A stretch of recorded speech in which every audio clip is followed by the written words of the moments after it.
Sementara itu, Ketua DPC PDI Perjuangan FX Hadi Rudiatmo menegaskan kembali agar Gibran mengikuti aturan partai.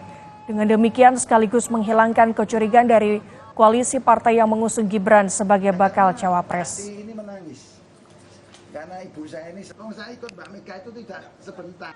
Karena Mas Gibran kemarin mintanya di DPC, ya saya sangat berharap dengan lagi sangat hormat loh saya sampaikan, kembalikan KTA itu, kalau kerso ya membuat surat pengunduran diri.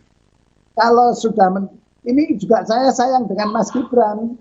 Kalau masih pegang KTA PDI Perjuangan, itu nanti dengan koalisi Indonesia Maju pun juga jangan-jangan ini nanti Mas Gibran itu mata-matai koalisi Indonesia Maju, itu loh.